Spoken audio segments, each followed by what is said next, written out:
Olá, seja bem-vindo a mais um Léxico Psicanalítico e hoje nós vamos falar sobre o conceito de arquétipo em Jung. Mas antes da gente falar sobre isso, as matrículas para o curso de formação em psicanálise estão abertas. Você pode clicar no link que está aqui na descrição e realizar a sua matrícula. Vale dizer, são vagas limitadas. Você não pode ficar de fora. Aproveite essa grande oportunidade que você tem hoje, começar a estudar a psicanálise com uma instituição que preza pela psicanálise de fato e segue tudo aquilo que deve seguir a saber o tripé psicanalítico, principalmente, para que você tenha uma excelente formação. Bom, vamos começar então falando sobre o conceito de arquétipo em Jung.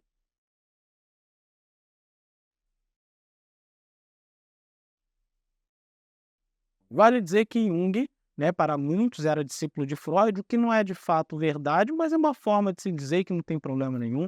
Freud apadrinhou Jung, até porque Freud tinha um grande interesse em tirar a psicanálise do círculo judaico. Freud era de família judia, era descendente de judeu, logo então ele tinha certas dificuldades em relação a essa forma com que ele era visto e aquilo que ele produzia como profissional. A gente sabe que Freud era neurologista, ele faz seu mestrado em neuropsicopatologia e assim ele vai então desenvolver todo o seu trabalho também como psiquiatra durante longos anos. Nesses longos anos ele encontra Jung, que já estudava ali esses textos de Freud, troca algumas cartas, encontra com Jung e nesse primeiro encontro, eles terão aí um tempo de mais ou menos 13 horas seguidas, de conversa. Eles tiveram, então, bastante trocas aí, porque Jung já pensava, né, como psiquiatra também, ele já pensava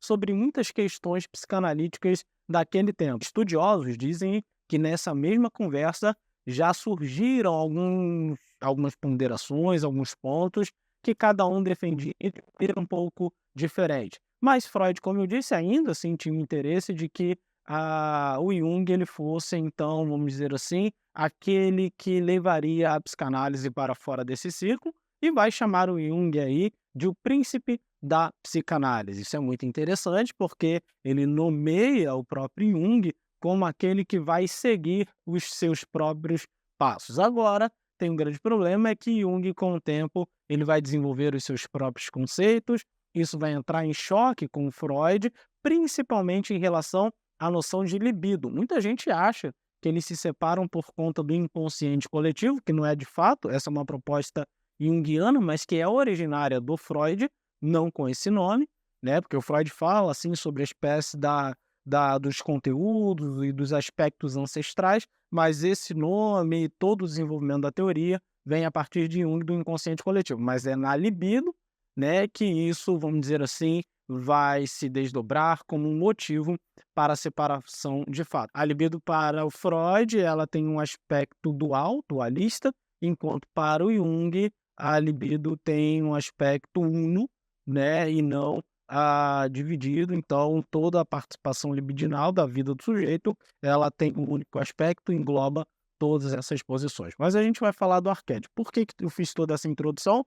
Que a partir de hoje nós vamos falar sobre alguns conceitos do Jung, começando por um dos mais importantes, que é o próprio arquétipo em si. Então, para a gente falar do arquétipo, agora conhecendo um pouquinho dessa trajetória do Jung, a gente vai pensar com o arquétipo como conteúdo daquilo que todos pensam, né, na maioria das vezes, que foi o motivo da separação do Freud, como eu falei anteriormente. O arquétipo é conteúdo do inconsciente coletivo. Então, Jung ele divide o inconsciente pessoal do inconsciente coletivo, e os conteúdos do inconsciente pessoal são aquilo que ele vai chamar de complexos, né? E os conteúdos aí do inconsciente coletivo é aquilo que ele vai chamar de arquétipo. É claro que é uma relação que a gente vai desenvolvendo ao longo dos nossos léxicos, mas hoje falando de arquétipo, vamos pensar na etimologia da palavra, arquétipos, né? Um princípio, um modelo primordial. Arqué, né? Esse princípio, essa questão da imagem primeiro, né? E tipós, modelo. Então a gente tem um modelo primeiro,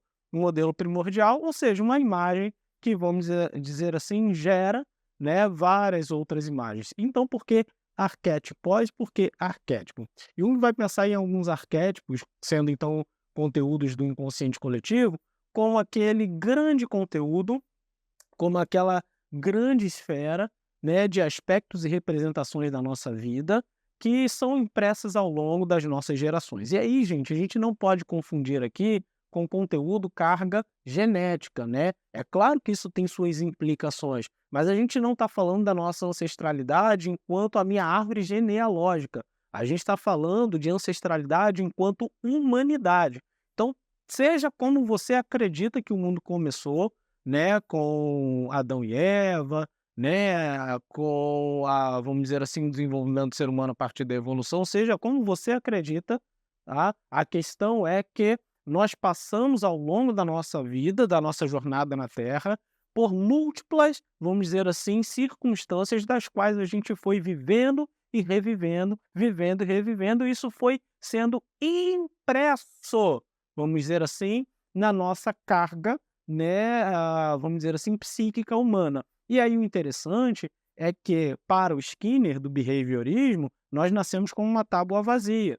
E então, enquanto nós crescemos e nos desenvolvemos, essas impressões elas vão sendo, vamos dizer assim, colocadas. Enquanto, para o Jung, na questão dos arquétipos, nós já nascemos, por isso, inconsciente coletivo. Não é que a gente tenha comunicação, vamos dizer assim, mística, com nada disso. É porque o Jung acredita que, quando nós nascemos, diferente do behaviorismo, nós nascemos, então, com aspectos impressos. Nós não somos uma tábua vazia. Nós fomos impressos com algumas questões que se repetem em todos e em qualquer lugar da história e em qualquer, vamos dizer assim, posição geográfica. E eu vou te dar alguns arquétipos muito simples aqui para você ver como Jung realmente estava certo. Agora, vale dizer que Jung, sendo, de certa maneira, sustentado, né, pela sua esposa, que tinha uma boa condição financeira, ele vai visitar principalmente aí países muito remotos, né? Ele vai fazer grandes viagens,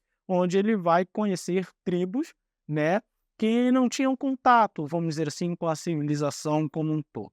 E ele vai observar que nessas tribos tinham várias coisas que aconteciam da mesma forma que aconteciam, vamos dizer assim, na Europa naquele século. E é interessante porque deveria ser tudo diferente. Eles não têm contato, um não copia o outro. Então, como pode ser que eles vivem as mesmas coisas lá que eles viviam, por exemplo, na Europa? E a grande percepção dele, vamos dizer assim, é naquilo que ele vai chamar de arquétipo. Por exemplo, o arquétipo, eu vou colocar aqui alguns arquétipos, o Jung vai defender 4, né, arquétipos principais, ele vai colocar isso principalmente no livro, os 4 arquétipos, mas eu vou ampliar aqui um pouquinho para a gente poder compreender melhor. A gente pode pensar, por exemplo, no arquétipo da grande mãe, principalmente na figura materna na Europa naquele tempo, naquele século. Para pensar, a figura da mãe em tribos remotas, ela é representada principalmente pela mãe natureza. Então, aquelas tribos tinham, sim, uma forma de ver a natureza como aquela que sustenta, como aquela que provê, como aquela que cuida, mas aquela também que pode ser devastadora. E, bom, não é isso que a gente percebe quando a mãe existe na vida de alguém, na vida do filho? Isso já era presente e sempre foi presente na vida da relação entre mãe e filho. Então, esse aspecto era também vivido, esse aspecto arquetípico era vivido lá. Pensa em rituais de união. Por exemplo, aqui ou na Europa, você vai em um determinado órgão, aqui no caso no cartório, e você se une a uma pessoa, você passa por rituais muitas vezes religiosos, casando numa igreja, e lá, por exemplo, por que que eles tinham rituais para unir um homem e uma mulher, para unir um casal? Isso é muito interessante. Bom, se nenhum copiou o outro, da onde surgiu essa ideia de que se passa por um ritual para que a união seja de fato estabelecida? Então, esses modelos arquetípicos, essas formas, a gente, vamos dizer assim, acabar vivendo experiências de maneira igual, assim, em todo e qualquer lugar da história, em todos os lugares, assim, e posições geográficas, acontece porque nós somos uma tábua impressa. Nós temos um modelo pré-estabelecido e que ele só vem à tona quando vivemos a circunstância. Isso é muito importante. Uma mãe só vai viver o arquétipo da grande mãe quando ela estiver grávida ou adotar um filho. Veja bem, você precisa viver, diz o Jung, a circunstância, né, para que então você se comporte arquetipicamente, para que você viva de fato o arquétipo. Então, o arquétipo como modelo principal, esses aspectos que são impressos a partir da nossa ancestralidade e que faz parte então do nosso desenvolvimento e, vamos dizer assim, aprendizado e unificação, um conceito importante no Jung, a partir das nossas experiências. Então, espero que você tenha atendido. Quero reforçar, por último, aqui novamente, que não tem nada a ver com esse, entre aspas, né, com essa questão de árvore genealógica, de bisavô, de tataravô. Não, estou falando de uma, vamos dizer assim, unidade ancestral representada pelos nossos primeiros pais, pela humanidade primitiva, onde os seus comportamentos repetidos, eles vão gerando uma certa impressão das quais, vamos dizer assim, vai nos posicionar como humanos, como humanos. E a gente vai se ver a partir justamente desse arquétipo que nós somos iguais, seja em qualquer lugar, e que vivemos, produzimos determinadas circunstâncias de maneira igual, mesmo sem nunca ter pisado em um lugar, vamos dizer assim, completamente remoto, ok? Então, espero que você tenha gostado desse conteúdo. Caso você tenha alguma dúvida, coloque aqui, que a gente vai trazer mais informações para vocês. Mas quero lembrar que a matrícula para o seu curso de formação em psicanálise já está aberta. Então, não deixe de clicar para você aprender sobre isso e muito mais. Então, espero você lá no curso e até a próxima.